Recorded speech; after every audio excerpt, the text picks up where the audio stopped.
Look. I understand. I've been gone for a little bit, but I've been busy. Y'all just gotta reason with me. At the end of the day, I come back and do this for y'all. Because I know a lot of y'all are probably asking about where am I and what am I doing? Well, look, it's your boy Benji. We back in between the ropes, and we got a lot to talk about. Actually, I really don't have much to talk about. I mean, you've heard a lot of the rants that I've had in regard to WWE Smackdown. We love wrestling this way, but dude, this show has gotten worse and worse and worse as time has gone on. They literally do nothing and progress zero stories on this show. Let's talk about what happened. I'm just diving right into it, man. Paul Heyman comes out with the Vision plus Logan Paul. I don't know if Logan Paul is part of the Vision, but it did mention that his vision is clearer now. In a promo maybe a week ago. So I guess he's rocking out with these dudes. But if you pay attention, we have 1, 2, 3, and then Paul Heyman. Where are some of our other guys? Did they just show up for the cheap pops like I mentioned on Monday? Do we only get to see Roman Reigns and Brock Lesnar for the big episodes, for the big pops? Since there's no John Cena here, those guys don't need to show up either? I was kind of upset because Logan Paul was past the mic and he was about to say something, and he's interrupted immediately by the Usos. This brings me to a issue that is a recurring issue with these TV shows. They literally rinse, wash, and repeat. They do not try and develop anything that will make you compelled to watch the remainder of the episode. A lot of y'all know, or maybe don't know, I actually went to a Smackdown earlier this year, and that show was terrible. I felt like I got swindled. I was ready to leave. And of course, when I make commentary like this, it's not slighting the people, but at the end of the day, guys that are back there creating, what are y'all doing? Like, we've got a bunch of people that are just showing up to these shows. And then you have plenty of people who are paying their hard-earned money to watch these shows in person or on streaming services. Why do these people come out to cut a promo and never cut the promo? It's almost like they came out there for nothing. Just burning through time on the show. Anyways, Paul Heyman lets the Usos know that the numbers game is something that he taught them during their time in the Bloodline. And 4 is greater than 2. The Usos let them know that they've got some help. And that help is in the form of Cody Rhodes. We don't see Cody Rhodes pop out, even though his entrance music goes off. The caravans run outside and they catch Drew McIntyre at the Cody Rhodes bus. He's leaving the bus beaten to hell. Which, I mean, is kind of stupid if you really think about it. I mean, Cody Rhodes has been presented as somebody who has had no real issue with Drew McIntyre. He's been able to subdue him time after time after time. How does this even happen? How do you get beaten this badly by Drew McIntyre? How do you get blindsided in your bus? How does that happen? Did Drew McIntyre just hop out of the cabinet or something like that? Whatever, I'm just going to accept that this happened, and looks like Cody Rhodes is potentially not going to be able to make it to War Games. These look like some pretty devastating injuries. And then that was the end of that segment. I thought we were going to get CM Punk, like the crowd was chanting for. I thought we were going to get Roman. No. You get nobody. Honestly, I don't even understand what the purpose is when Paul Heyman's here aligning himself with these guys. Anyways, the next segment was ILJA Dragunov versus JD McDonough. Of course, the crowd chanted, "This is awesome." The people love these matches where we get to see some guys go at it. I mentioned to y'all time and time again, you can literally go to somebody's backyard and watch a good wrestling match. I don't get what we're getting out of this. ILJA Dragunov has been gone for over a year, and if you just started watching wrestling a few weeks ago, specifically WWE, you would have no idea who this guy is. And you may be interested to know what is his story, what is his character about. You wouldn't get that. Just that I guess he wants to fight. I don't know what you're really about to get here. why is JD McDonough on the show? We're 2 segments in, and the majority of the people that are on the show do not belong on this roster. We've seen time and time again that WWE tends to have their titles be show specific. So JD McDonough wasn't going to win this title and then go back to Raw. So we knew what was going to happen. He was going to lose. So sure, was it a good match? Yeah, but it's going to be a match that none of us remember because there was 0 storyline tied to it. ILJA Dragunov is not John Cena. You can't just continue to have open challenge matches for guys, and all it's doing is just buying up TV time. None of us know who ILJA Dragunov is. It's not helping him grow as a character, and this does nothing for the majority of the people that participate in these matches. JD McDonough is going to go back to Raw and just go fight for the tag team championships like nothing happened. I've mentioned to y'all time and time again that there are guys like, I don't know, Bronson Reed and Braun Breaker that could be going after every title that exists. Why not go get this title? You're on the show. Why not just bum rush the match? It's an open challenge. This would be the perfect opportunity for you to show up and get some gold. Why is Jimmy Uso worrying about the issues in War Games? Brother, you could have went and got yourself some gold. I guess Logan Paul just gave up on his quest for gold as well. At the end of the day, the match I'm sure that most people would have cared about in regards to this episode was Carmelo Hayes versus Bronson Reed.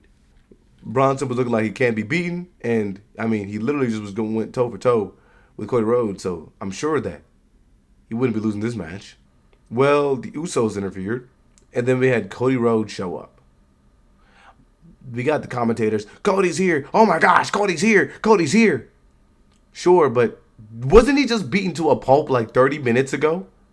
This dude is literally a superhuman. He's a superhero. This is Super Cody for real. What? What was the purpose of Drew McIntyre doing this? Why did he go beat him up backstage? We also saw a segment in which Paul Heyman was trying to explain to Nick Aldis that they're still adhering to the rules of Drew McIntyre's suspension. He just showed up on the show last week. He shows up on the show again this week, but he leaves after he attacks Cody Rhodes in order to ensure that he remains within the rules of his suspension. Why would you just attack the champion? What? What? You just showed up on the show last week. Why do you care about getting suspended? Also, you're a bad guy. Who cares? Anyways, Melo wins by countout. This could be an interesting moment if you didn't realize that Carmelo Hayes has to face off against Gunther next week. One of y'all let me know if you think that Carmelo Hayes is going to beat Gunther. Who's going to interrupt in that match in order to have Gunther lose?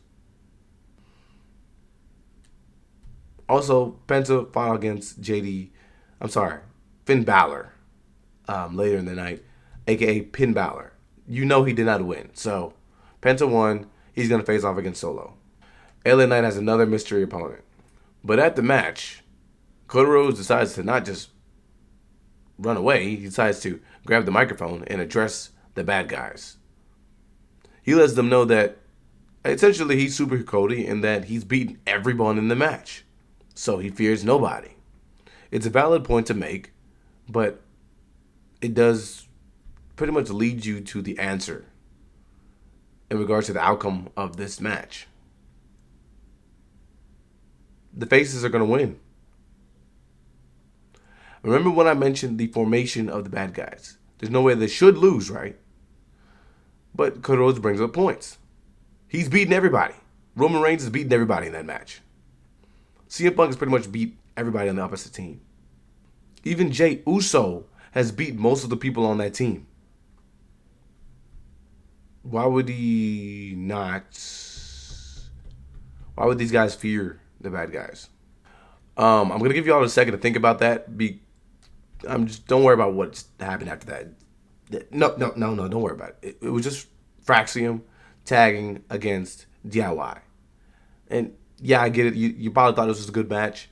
I don't understand what developed because all this was an interesting match, and then Axiom was unmasked by Candice LeRae, and Gargano seals the win. My question is, what is Candice LeRae doing? Is she hurt or something like that? Why can't she fight against Jade Cargill?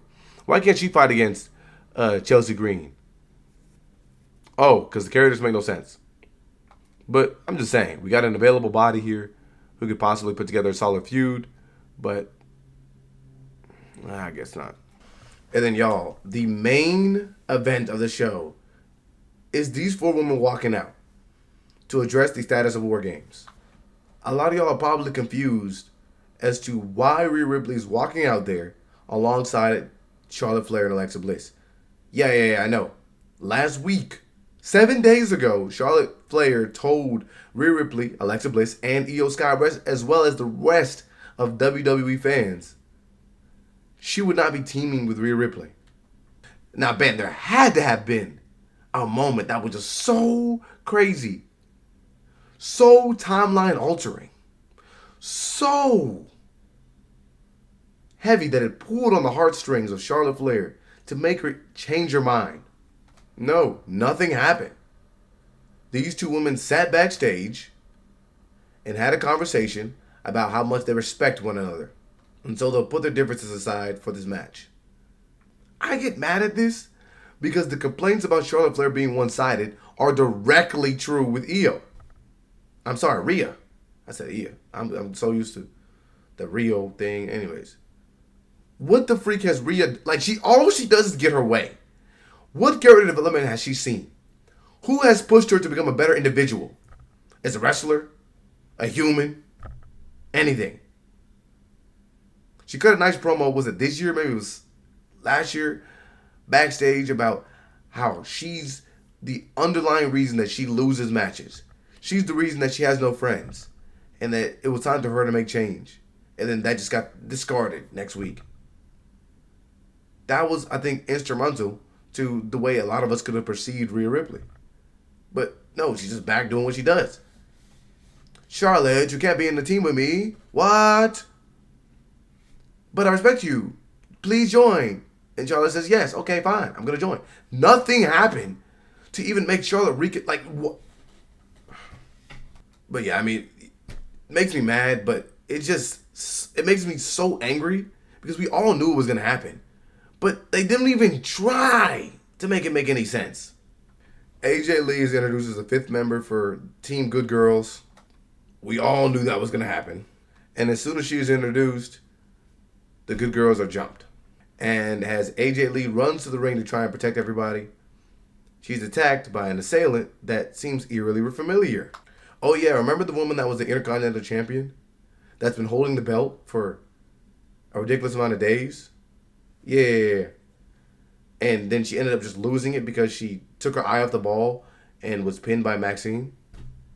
Yeah. Her reason for joining War Games, which is a match that in reality no one should join, because the probability of you becoming injured is very, very high.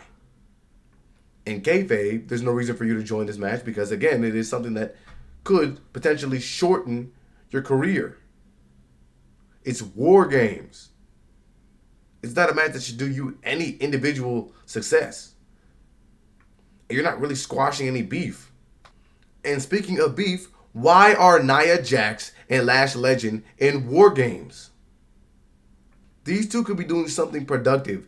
I don't know, like fighting for a tag team championship. They would be unstoppable. The Kabuki Warriors should not logically jump into this match. The probability of y'all getting injured is very, very high. That could make it extremely difficult for you to defend against somebody at 100%.